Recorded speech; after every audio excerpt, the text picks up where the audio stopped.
નમસ્કાર મિત્રો, આપણી YouTube channel step up with એમપીમાં હું મયંક પટેલ આપ સૌ મિત્રોનું હાર્દિક સ્વાગત કરું છું. તો મિત્રો, આપણે 7મું ચેપ્ટર ગતિ ભણી રહ્યા છીએ, બરાબર. આજે એનું આપણે પાર્ટ 2 ભણીશું. ઓકે, તો મિત્રો બધાને નિવેદન છે કે ટેલિગ્રામ ચેનલમાં જોડાઈ જજો, બરાબર. ત્યાં આગળ આપણી ટેસ્ટ સિરીઝ ચાલુ છે, બરાબર, અને મેન્સ માટે પણ આપણે તૈયારી ચાલુ કરવાના છીએ મંડેથી. ઓકે, તો તમે ખાસ જોડાઈ જજો ટેલિગ્રામ ચેનલમાં. હવે મિત્રો વાત કરું તો ગયા લેક્ચરમાં આપણે એક દાખલામાં થોડી રકમ વાંચવામાં ભૂલ થઈ હતી, એટલે એ પહેલા જોઈ લઈએ એક એક્ઝામ્પલ. એ હતું મિત્રો આપણો આ 35મો એક્ઝામ્પલ, બરાબર. કે એક ટ્રેન એસ અંતર 30 કિલોમીટર પ્રતિ કલાકની ઝડપે જાય છે અને પાછી એ જ અંતર 45 કિલોમીટર પ્રતિ ઝડપે પાછી આવે છે, બરાબર. તો જો મિત્રો, અહીંયા જ્યાંથી જાય છે ત્યાં જ પાછી આવે છે, બરાબર. તો સરેરાશ વેગ કેટલો હશે? તો મિત્રો, વેગ એ આપણા સ્થાનાંતર પર આધારિત છે. કોના પર આધારિત છે? સ્થાનાંતર પર આધારિત છે, બરાબર. તો સ્થાનાંતર ભાગ્યા સમય. તો અહીંયા તો જ્યાંથી જાય છે ત્યાંથી પાછી આવે છે, એટલે સ્થાનાંતર તો કેટલું થઈ જવાનું? 0. તો અહીંયા આપણો જવાબ થઈ જશે 0 ભાગ્યા સમય, એટલે કે ઇન શોર્ટ આપણો જવાબ અહીંયા 0 થઈ જશે. એટલે આપણો જવાબ અહીંયા બી નહીં, ઓપ્શન એ આવશે. આ મારે તમને કરેક્ટ કરાવવાનું હતું, બરાબર. લાસ્ટ લેક્ચરમાં થોડી ભૂલ થઈ ગઈ હતી. એક બીજી પણ આમાં આપણે આ ગણતરી કરીને એક ભૂલ કરી હતી, એ આપણે હવે આગળ સુધારીએ. અહીંયા જુઓ, એક ટ્રેન એસ અંતર 30 કિલોમીટર પ્રતિ કલાકની ઝડપે કાપે છે, પાછી 45 કિલોમીટર પ્રતિ કલાકની ઝડપે આવે છે. મતલબ એટલું ને એટલું જ અંતર, એસ અને એસ અંતર. અને આગળ આપણે જે એક્ઝામ્પલ જોયા હતા, જે 32મી એક્ઝામ્પલ જોયો હતો, એની અંદર સમય સરખો હતો મિત્રો. તેની અંદર આપણે સીધું શું કરતા હતા? V1 પ્લસ V2 અને બંને સમયનો સરવાળો ટી કરીને આપણે સીધો દાખલો ગણી દીધા હતા, બરાબર. અંતરનો સરવાળો કરતા હતા અને સમયનો ટોટલ સરવાળો કરી દીધા. પણ આ વખતે કેવું છે કે સમય સરખો નથી, તમને શું કીધું છે? અંતર સરખું કીધું છે. શું કીધું છે? અંતર સરખું. તો અંતર સરખું હોય ને તો તમારે આ સૂત્ર ફોલો કરવું પડશે મિત્રો.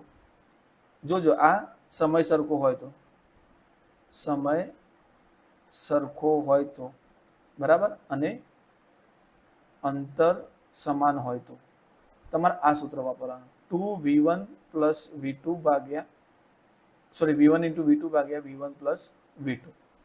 આ કોના માટે છે? આ બંને સૂત્રો સરેરાશ ઝડપ માટે. તો સૌથી પહેલા તમારી પેન લઈને કોઈ હોશિયારની અંદર ઉપર ટાઇટલ હોય ત્યાં આટલી વસ્તુ લખી દો, બરાબર. હવે આ સૂત્રની તારવણી હું તમને પહેલા સમજી દઉં કેવી રીતે સૂત્ર આવ્યું, બરાબર. તો જુઓ, અહીંયા આપણું સૂત્ર શું કહે છે? જોજો, ઝડપ અલગ અલગ છે, કે V1 પણ અલગ હશે અને V2 પણ અલગ હશે. ઓકે, બંનેની અંતર સરખું છે, સમય પણ જુદો હશે, બરાબર. T1 ભાગ્યા T2 લઈ લઈએ. ઓકે, અહીંયા અંતર બંનેમાં S છે, બરાબર. હવે જુઓ, આપણું સૂત્ર ઝડપ બરાબર શું કહે છે મિત્રો? અહીંયા S નથી લખવાનો. એક સેકન્ડ, હું બધું ફરતી ક્લિયર કરી લો. ચલો, અંતર બંનેનું S છે. ઓકે, જવાનું અને આવવાનું. બંનેની ઝડપ અલગ અલગ છે, બરાબર. ઝડપ એક V1 છે અને બીજી કેટલી છે? V2 છે. સમય પણ બંનેનું અલગ અલગ છે, એક T1 છે અને એક કેવું છે? T2. હવે આપણું સૂત્ર શું છે મિત્રો? ઝડપ બરાબર અંતર ભાગ્યા સમય. આપણું સૂત્ર શું છે? ઝડપ બરાબર અંતર ભાગ્યા સમય. ઓકે, તો આ સૂત્રના આધારે આપણે જઈએ આગળ. ઓકે, તો આ સૂત્રના આધારે આપણે જોઈએ તો શું થશે મિત્રો? અહીંયા જુઓ, ઝડપ V1 છે, ઝડપ કેટલી લખીશું? V1. તો V1 બરાબર અંતર તો S જ રહેશે અને સમય T1. ઓકે, અને બીજું V2. તો V2 બરાબર S ભાગ્યા T2 થઈ જશે. અંતર ભાગ્યા ઝડપ, અંતર ભાગ્યા ઝડપ, અંતર ભાગ્યા સમય, અંતર ભાગ્યા સમય. આવું સમયને કરતા બનાવવાના પરથી. જો T1 નું ઉપર લાવું તો T1 ઉપર ગુણાકારમાં જશે, V1 ગુણાકારમાંથી ક્યાં આવશે? ભાગાકારમાં. તો S ભાગ્યા V1 થશે અને અહીંયા શું થશે? T2 બરાબર S ભાગ્યા V2. ઓકે, હવે આ મિત્રો ખાસ ધ્યાન આપજો. હવે આપણે ખબર છે ભાઈ, પેલામાં શું સંયુક્ત સમય લેતા હતા અને સંયુક્ત ઝડપ લેતા હતા, બરાબર. હવે જુઓ, આપણું સૂત્ર શું થશે? ઝડપ બરાબર અંતર ભાગ્યા સમય. ઓકે, તો આપણને સરેરાશ ઝડપ શોધવાની કીધી છે. તો પેલા ટોટલ અંતર લઈ લઈએ અને એના માટે લાગતો સમય લઈ લઈએ. ઓકે, તો આપણું ટોટલ અંતર શું હતું મિત્રો? કુલ અંતર તો કુલ અંતર s વત્તા s કેટલું થઈ જશે? 2s થઈ જશે, બરાબર. હવે વાત કરીએ કુલ સમય. કુલ સમય કેટલો થઈ જશે આપણો? t બરાબર t1 પ્લસ t2. t1 ની વેલ્યુ કેટલી મળી આપણને? s ભાગ્યા v1 પ્લસ s ભાગ્યા v2. ઓકે, બરાબર. હવે આપણે સરેરાશ ઝડપ શોધવી છે, તો સરેરાશ ઝડપ બરાબર એટલે ઝડપ બરાબર અંતર ભાગ્યા સમય થાય. તો અંતર કેટલું હતું આપણું? 2s ભાગ્યા સમય કેટલો હતો મિત્રો? s ભાગ્યા v1 પ્લસ s ભાગ્યા v2. આ t ની કિંમત મૂકી આપણે, બરાબર. આ અંતર મૂક્યું આપણે, ટોટલ અંતર જે મળ્યું હતું એ, અને નીચે જે સમય મળ્યો હતો એ, બરાબર. હવે નીચે જુઓ તમે, આપણે નીચેની જ ગણતરી કરીશું. નીચેમાંથી s કોમન કાઢી લઈએ તો અંદર શું રહેશે? v1 પ્લસ 1 ભાગ્યા v1 પ્લસ 1 ભાગ્યા v2. આ s ઉડી ગયા. ઓકે, તો 2 ભાગ્યા, હવે જો આનું લસા લઈએ તો v2 પ્લસ v1 અને v1 ઇન્ટુ v2. તો આ લસા લઈએ છીએ તો v2 ગુણ્યા 1 એટલે v2 થઈ ગયા, v1 ગુણ્યા 1 એટલે v1 થઈ ગયા, અને ભાગાકારમાં બંનેનો ગુણાકાર થાય તો v1 ઇન્ટુ v2. હવે છેદનો છેદ ક્યાં જાય મિત્રો? અંશમાં. એટલે આપણું સૂત્ર બનશે 2v1 v2 ભાગ્યા v2 પ્લસ v1. ઓકે, જો તમને v1 પ્લસ v2 લખો કે v2 પ્લસ v1 લખો. ઓકે, તો જુઓ આ આપણું સૂત્ર તરફ. આ તમને કન્ફ્યુઝન હોય તો તારવણી આ રીતે થશે, એ મેં તમને સમજાવી દીધું, બરાબર. ઓકે, પણ હાલ પૂરતું તમારે શું કરવાનું છે મિત્રો? આ યાદ રાખી દેવાનું છે. જો અંતર સમાન હોય તો આ વાપરવાનું, અને સમય સરખો હોય તો આ વાપરવાનું. ઓકે, હવે અહીંયા અંતર સમાન સરખો છે અને અહીંયા આપણા જોડે ઝડપ માગી છે, અને આગળ શું માગ્યું હતું? આપણા જોડે વેગ માગ્યો હતો. વેગમાં રોલ સ્થાનાંતર નો હતું. હવે એ જગ્યાએ જઈને પાછું એ જગ્યાએ આવે છે એટલે કે વેગ 0 થઈ, સ્થાનાંતર 0 થઈ ગયું, એટલે વેગ 0 થઈ જાય, એટલે આપણો જવાબ 0 થતો હતો, બરાબર. પણ અહીંયા આપણા જોડે ઝડપ માગી છે, તો આપણે આ સૂત્રનો ઉપયોગ કરીશું, બરાબર. તો ચલો એ સૂત્રનો ઉપયોગ કરીએ તો શું થશે? સરેરાશ ઝડપ બરાબર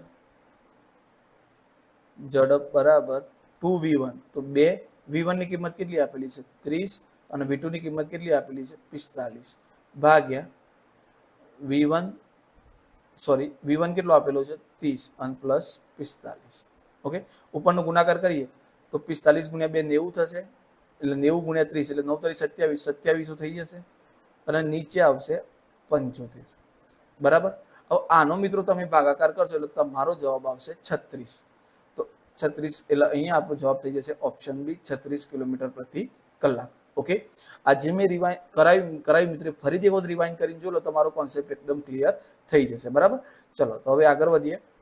એક ટ્રેન અમદાવાદથી વડોદરા 2 કલાકમાં જાય છે, બરાબર, અને પાછી આવવા માટે 3 કલાક લે છે. તો અમદાવાદ અને વડોદરા વચ્ચેનું અંતર 100 કિલોમીટર છે. તો ટ્રેનની સરેરાશ ઝડપ શોધો, બરાબર. હવે અહીંયા જુઓ મિત્રો, અંતર તમારે એનું સેમ ટુ સેમ જ રહેશે, 100 કિલોમીટર જ રહેશે, બરાબર. તો જતાની ઝડપ જોઈ લઈએ પહેલા. તો જતાની ઝડપ કેટલી છે? કુલ સમય કેટલો લાગે છે? બરાબર. તો અહીંયા તમારો કુલ સમય લાગે છે 2 કલાક વત્તા 3 કલાક. ઓકે, જુઓ અહીંયા ફરીથી આવીએ આપણે પાછા. તો જુઓ અહીંયા સમય અલગ અલગ લાગે છે, બરાબર, અને અહીંયા અંતર પણ કેવું છે? સમાન છે. ઓકે,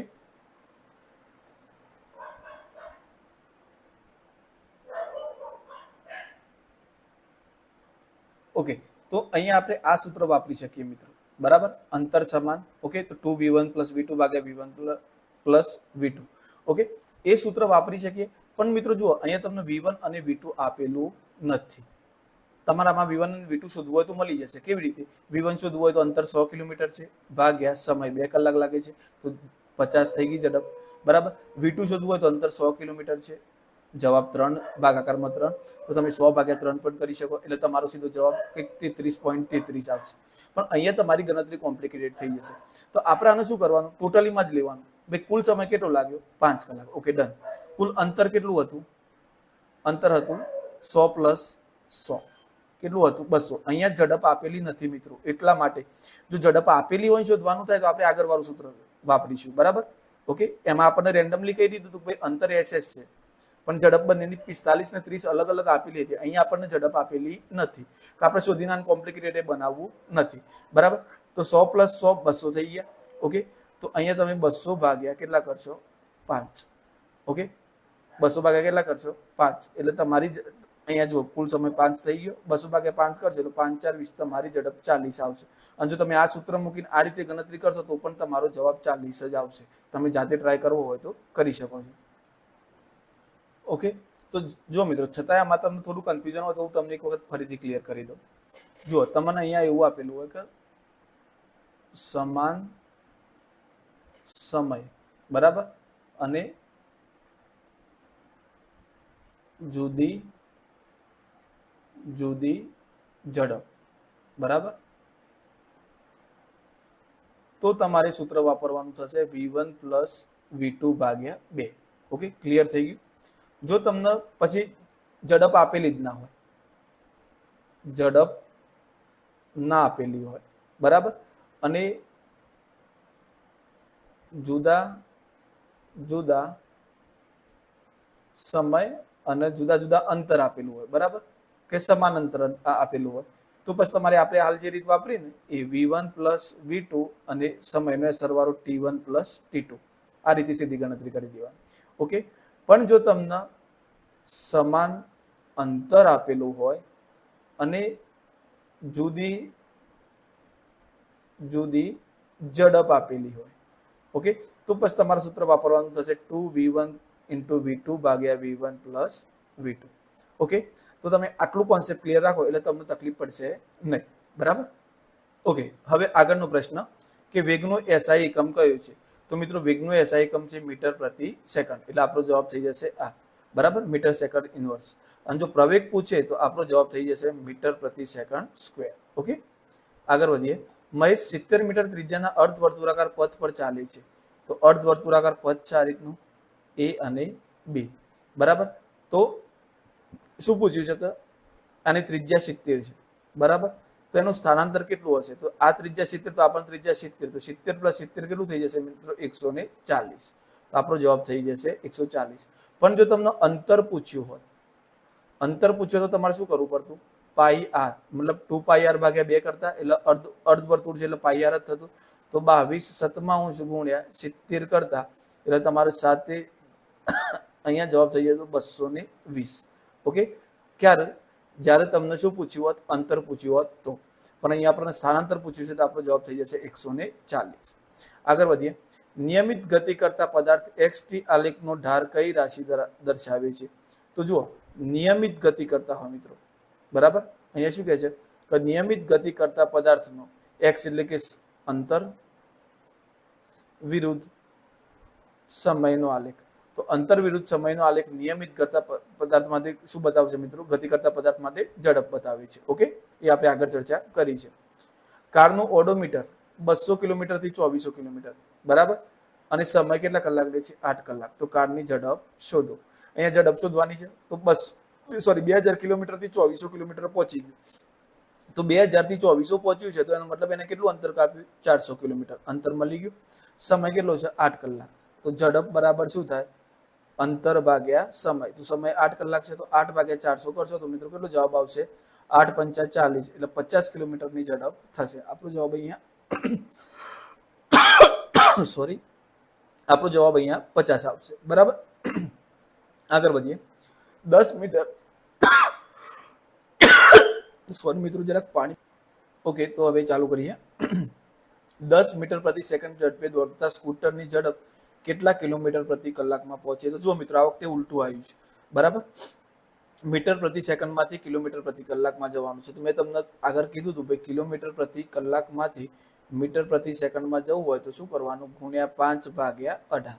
અને મીટર પ્રતિ સેકન્ડમાંથી અહીંયા આવવું હોય તો 18 ભાગ્યા 5 વડે ગુણી નાખવાનું. તો અહીંયા 10 ગુણ્યા 18 ભાગ્યા 5 કરીશું તો 5 દુ 10 ને 18 દુ 36. તો આપણો જવાબ કેટલો થઈ જશે? 36 કિલોમીટર પ્રતિ કલાક. આગળ વધીએ. એક છોકરો 8 ત્રિજ્યાવાળા વર્તુળ પર 20 મીટર પ્રતિ સેકન્ડની ઝડપે દોડે છે, બરાબર. આ વર્તુળ પર દોડે છે તો એ કઈ ગતિ કરે છે? તો જુઓ મિત્રો, અચળ વેગી ગતિ કરે છે, પ્રવેગી ગતિ કરે છે, અચળ પ્રવેગી ગતિ કરે છે કે સ્થિર ગતિ છે? તો મિત્રો, આગળ જ આપણે એક આવું એક્ઝામ્પલ જોયું હતું. તો એની અંદર શું હતું કે અહીંયા વેગ દરેક સમયે શું થાય છે? દિશા બદલાય છે, બરાબર. એટલે વેગ અચળ તો રહી શકે નહીં, એટલે વેગ તો અચળ રહેવાનો નથી, વેગ બદલાતો રહે છે. હવે વેગ બદલાતો રહે તો એ ગતિ કેવી કહેવાય? પ્રવેગી ગતિ કહેવાય, બરાબર. અચર પ્રવેગી ક્યારે કહી શકો? જ્યારે એક કોન્સ્ટન્ટલી વધતું જતું હોય અથવા તો ઘટતું જતું હોય, બરાબર. એટલે આ ગતિ અહીંયા આપણો જવાબ થઈ જશે પ્રવેગી ગતિ. ઓકે, ચલો આગળ વધીએ. વેગ વિરુદ્ધ સમયના આલેખનો ઢાળ શું આપે છે? તો વેગ વિરુદ્ધ સમયના આલેખનો ઢાળ આપણને શું આપે છે? પ્રવેગ. મેં તમને કીધું હતું કે અહીંયા વેગ હોય અને અહીંયા સમય હોય, બરાબર. તો આપણને આલેખમાં શું મળશે? પ્રવેગ મળશે.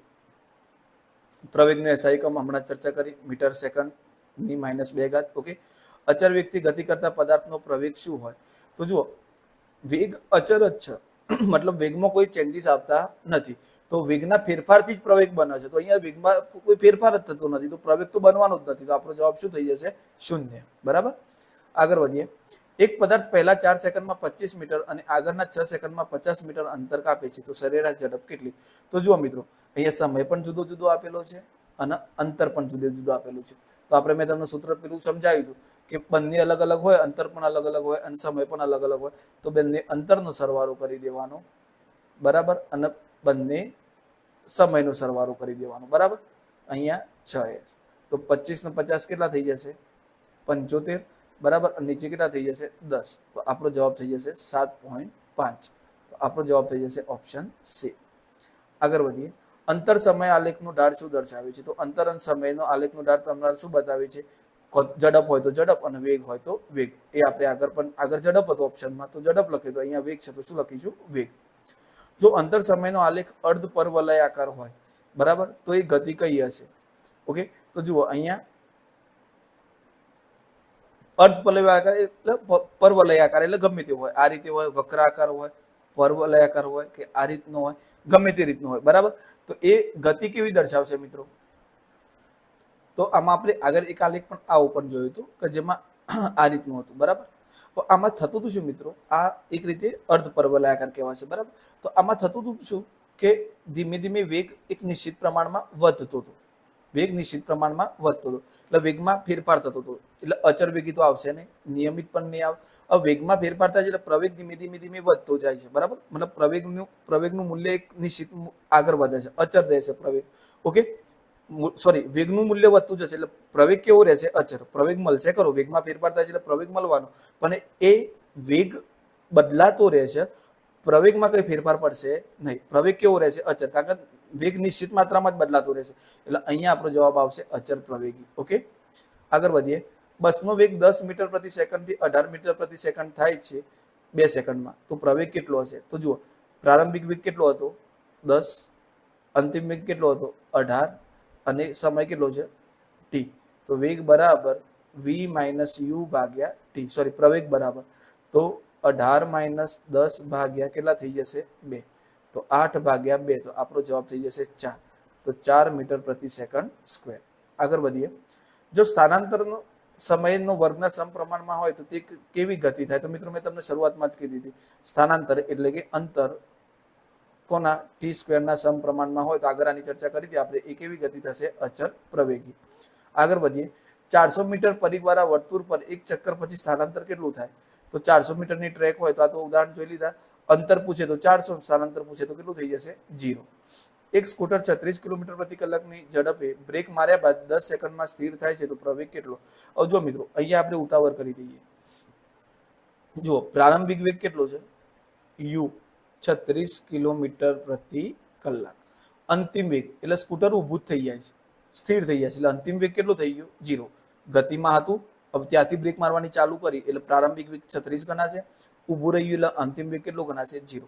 એટલે આપણે ફટ લઈને શું કરશું? 0 - 36 અને ભાગાકારમાં સમય કેટલો છે? 10, કારણ કે સૂત્ર v - u ભાગ્યા ટી છે પ્રવેગનું, બરાબર. તો એ સૂત્ર અમે અહીંયા મૂક્યું આપણે, તો આપણે જવાબ ફટ લઈને લખી દઈશું -36 ભાગ્યા 10 એટલે -3.6, બરાબર. પણ મિત્રો આ ખોટું છે. કેમ ખોટું છે? કારણ કે આ કિલોમીટર પ્રતિ કલાકમાં આપેલું છે અને આપણે જવાબ બધા મીટર પ્રતિ સેકન્ડમાં છે. તો આ મીટર પ્રતિ સેકન્ડમાં ફેરવવું પડશે. તો 36 × 5 ભાગ્યા 18 કરો, બરાબર. તો 18 દુ 36, એટલે આનો પ્રારંભિક વેગ કેટલો થઈ ગયો? 10 મીટર પ્રતિ સેકન્ડ. હવે આ રાખીને આપણે ગણતરી કરીશું તો a બરાબર v - u ભાગ્યા 10, v ની જગ્યાએ 0 - 10 ભાગ્યા 10, તો -10 ભાગ્યા 10, તો આપણો જવાબ થઈ જશે -1. તો આપણો જવાબ થશે ઓપ્શન સી. આગળ વધીએ. ટાવર પરથી મુક્ત પતન પામતો દડું કઈ ગતિનું ઉદાહરણ છે? બરાબર. તો જુઓ મિત્રો, હવે ટાવર પરથી અહીંયા જ્યારે કોઈ પણ દડો તમે મૂકશો તો એના પર ગુરુત્વાકર્ષણ બળ લાગશે. તો 9.8ના રેશિયોથી ગુરુત્વાકર્ષણ બળ લાગશે દર સેકન્ડે. તો એ કઈ ગતિ કરશે? અચળ પ્રવેગી ગતિ. કઈ ગતિ કરશે? અચળ પ્રવેગી ગતિ. ઓકે, ચલો આગળ વધીએ. નિયમિત વર્તુળમય ગતિમાં કઈ રાશિ અચળ હોય છે? તો ઝડપ બદલાતી નથી, બાકી આ દિશા બદલાશે એટલે વેગે બદલાશે, વેગ બદલાશે એટલે પ્રવેગે બદલાશે અને સ્થાનાંતરે બદલાશે. ઓકે, મતલબ સ્થાનાંતર પહેલું હશે કારણ કે દિશા બદલાતી જાય છે એટલા માટે. ઓકે, આ બધા દિશા ઉપર ડિપેન્ડેડ કરે છે અને વર્તુળમય ગતિમાં દર બિંદુએ દિશા બદલાય છે એટલે એ તો કોઈ અચળ રહી શકશે નહીં. એટલે શું કોણ અચળ રહેશે? ઝડપ. વી વિરુદ્ધ ટી આલેખ અને સમય અક્ષ વચ્ચેનું ક્ષેત્રફળ કઈ રાશિ દર્શાવે છે? એ આગળ આપણે ગયા લેક્ચરમાં પણ જોયું હતું, અંતર બતાવે છે. બરાબર, આ રીતનું મેં તમને આલેખ દોરીને કીધું હતું કે આ જે નીચેનું ક્ષેત્રફળ છે એ શું બતાવે છે? અંતર બતાવે છે. ઉધ્વ દિશામાં ફેંકાયેલો પદાર્થ વી ભાગ્યા ટી નો આલેખ કેવો હશે? તો જો મિત્રો, ઉધ્વ દિશામાં જે પદાર્થ ફેંકાયેલો છે બરાબર, એ ધીમે ધીમે એની પ્રવેગ ઘટતો જાય છે કારણ કે ગુરુત્વાકર્ષણ બળ નીચેની તરફ ખેંચશે. એટલે શરૂઆતમાં તમે જોરથી ફેંક્યો હશે એટલે શરૂઆતમાં એની ઝડપ વધારે હશે, પછી ઝડપ ઘટતી ઘટતી જશે, ચેક ઉપર જઈને એકદમ ઝડપ ઓછી થશે, પછી નીચે આવશે.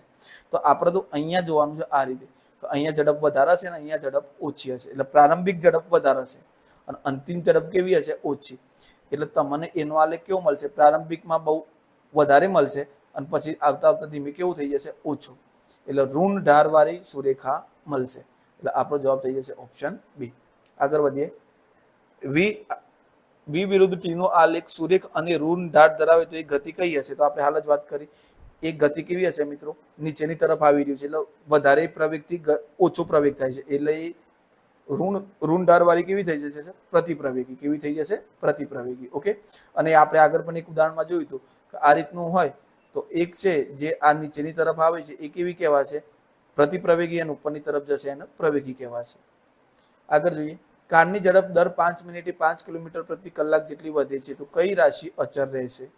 જુઓ, અહીંયા સરખી જ છે બરાબર, ઝડપ દર 5 મિનિટે વધે છે બરાબર, એની ઝડપ દર 5 મિનિટે 5 કિલોમીટર પ્રતિ કલાક જેટલી વધે છે, ફિક્સ જ છે બરાબર.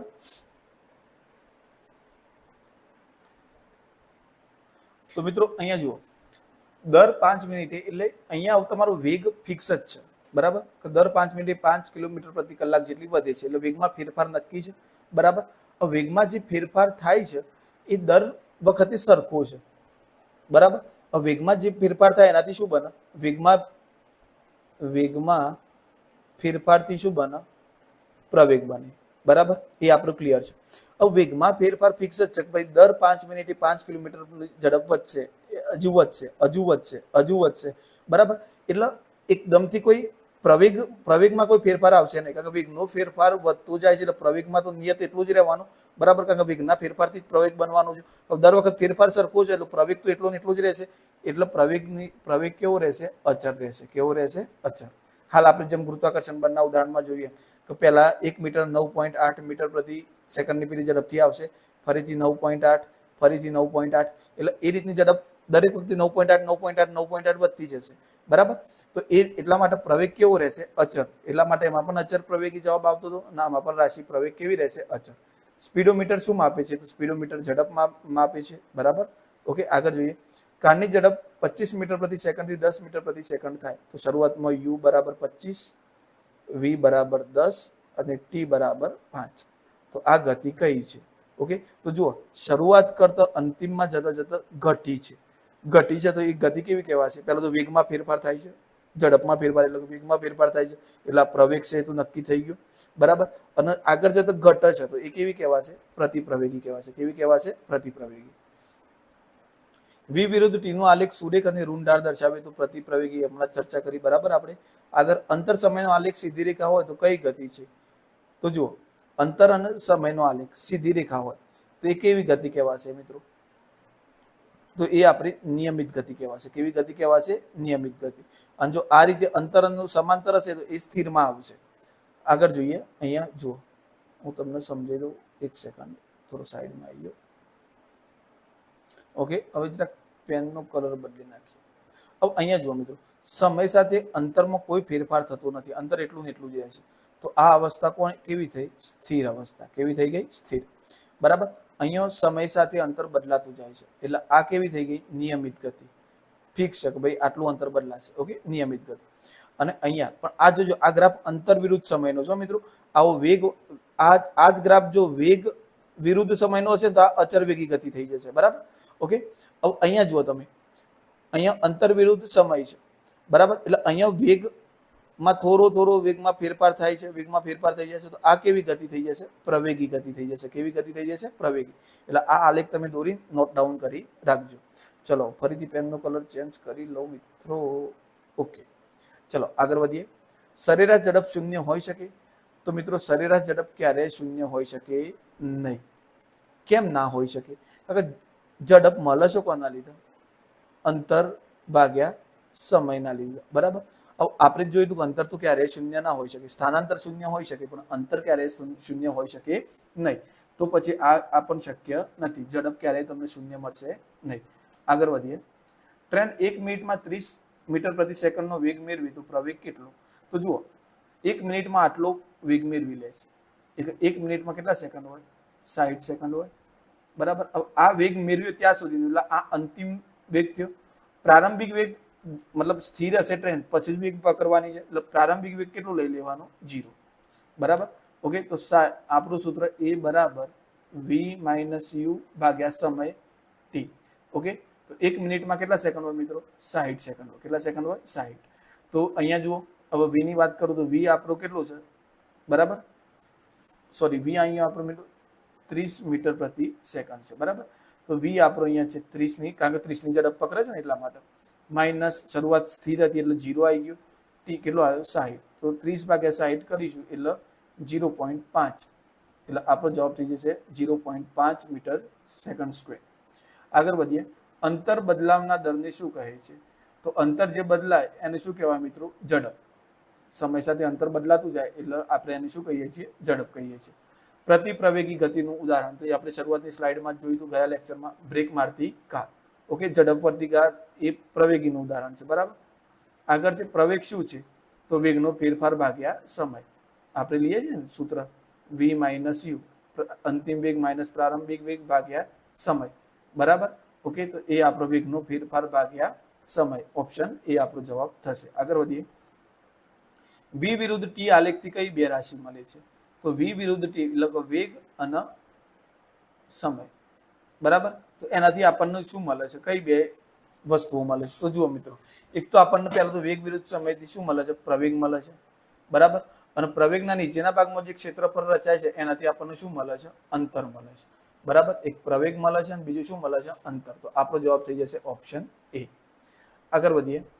પદાર્થ ગતિ કરે છે એમ ક્યારે કહેવાય? તો પદાર્થનું સ્થાન બદલાય એટલે તમે કહી શકો કે પદાર્થ ગતિ કરે છે. ઓકે, સમય બદલાય, વેગ બદલાય, અંતર શૂન્ય હોય, એ બધાનું કોઈ બંધ બેસતું છે નહીં. આગળ, ચંદ્રની ગતિ કઈ છે? તો નિયમિત વર્તુળામય, કારણ કે ચંદ્ર પૃથ્વીની આસપાસ ફરે છે એટલા માટે. ઓકે, ચલો આગળ વાત કરીએ. નિયમિત ગતિના ગતિપથ કેવો હોય છે? તો નિયમિત ગતિમાં મેં તમને હાલ જ આલેખ બતાવ્યો. ગતિપથ કેવો હશે? સીધી રેખા. નિયમિત ગતિમાં અંતર સમય આલેખ કેવો મળે? તો એ જ વાત થઈ, સીધી રેખાનું જ મળશે. સરેરાશ ઝડપ અશૂન્ય અને સરેરાશ વેગ શૂન્ય હોઈ શકે? તો હા, કારણ કે મિત્રો જુઓ, ઝડપનું સૂત્ર શું છે? અંતર ભાગ્યા સમય. હવે અંતર તો કોઈ દારો શૂન્ય ના હોય. બરાબર. એટલે એ હંમેશા તમે એને કેવું કહી શકો? અશૂન્ય. એટલે એ વાત પણ સાચી છે. હવે વેગની વાત કરીએ તો વેગ બરાબર શું થાય? સ્થાનાંતર ભાગ્યા સમય. તો સ્થાનાંતર તો તમને 0 મળી શકે છે, એટલે વેગ 0 મળી શકે. તો બરાબર, આપણે આ બંને શક્યતાઓ સાચી છે. તો આપણો જવાબ થઈ જશે હા. આગળ, સ્થિર અવસ્થામાંથી આ પ્રવેગ આપેલો છે 3 મીટર પ્રતિ સેકન્ડ સ્ક્વેર. 8 સેકન્ડ લાગે છે સમય. બરાબર. હવે સ્થિર અવસ્થા એટલે કે પ્રારંભિક અવસ્થા થઈ ગઈ. બરાબર. યુ બરાબર કેટલો થઈ ગયો? 0. તો તમારે અંતર કેટલું? એટલે તમારે v શોધવાનું છે. અંતિમ વેગ સુધી તમે કેટલો પહોંચી શક્યા એમ. બરાબર. ઓકે, તો જુઓ, સિમ્પલ છે. a બરાબર v માઇનસ યુ ભાગ્યા t. તો a કેટલો આપેલો છે? 3. બરાબર. v કેટલો શોધવાનો છે આપણે? u કેટલો છે? 0. અને આ આપેલો છે 8. તો 8 ઉપર ગુણાકારમાં જતા રહેશે. 8 ગુણ્યા 3 બરાબર v. તો કેટલો જવાબ થઈ ગયો આપણો? 8 તરી 24. ઓકે, તો આપણો જવાબ થઈ જશે 24 મીટર. એકમ સમયમાં વેગમાં થતા ફેરફારને શું કહે છે? તો વેગમાં જે ફેરફાર થાય એનાથી શું મળે છે મિત્રો? પ્રવેગ. ઓકે, તો બસ મિત્રો આ લેક્ચરમાં આપણે આટલા સુધી રાખીએ છીએ. અહીંયા આપણું ચેપ્ટર ગતિ પૂર્ણ કરીએ છીએ. ઓકે, આમાં થોડા ઘણા કન્ફ્યુઝ ક્રિએટ કરી એવા છે, હું પણ માનું છું. બરાબર, 10માના ફિઝિક્સ કરતા 9માનું ફિઝિક્સ થોડું લેન્ધી છે મિત્રો. એટલે તમને ખાસ કહું છું કે તમે એવું લાગે છે કે રિવાઇન્ડ કરીને જોઈ લેજો. એમ છતાં મારાથી કોઈ ક્વેશ્ચનની અંદર ભૂલ થઈ ગઈ હોય તો તમે મને જણાવી શકો છો. બરાબર, ઓકે, કમેન્ટ બોક્સની અંદર. ઓકે, એક ક્વેશ્ચનમાં તો ભૂલ હતી, એ તો મેં તમને રિવાઇઝ કરી દીધી છે. ઓકે, તો ચલો મળીએ નેક્સ્ટ લેક્ચરની અંદર. ખાસ ટેલિગ્રામમાં જોડી જજો મિત્રો, ત્યાં આપણી ટેસ્ટ સિરીઝ ચાલુ છે એને. બરાબર, અને શોર્ટ ટાઈમમાં મંડેથી મેન્સનું પણ આપણે ચાલુ કરી દઈશું. બરાબર, સાયન્સનું ખાસ તો. ઓકે, તો ચલો, વિડીયો ગમ્યો હોય તો લાઈક કરી દેજો. તમારી કોઈ પણ કમેન્ટ હોય તો તમે ફીડબેક તરીકે જણાવી શકો છો. વિડીયોને શેર કરવાનું ના ભૂલતા, અને ખાસ ચેનલને સબસ્ક્રાઇબ કરી દેજો. મળીએ નેક્સ્ટ લેક્ચરની અંદર. ઓકે.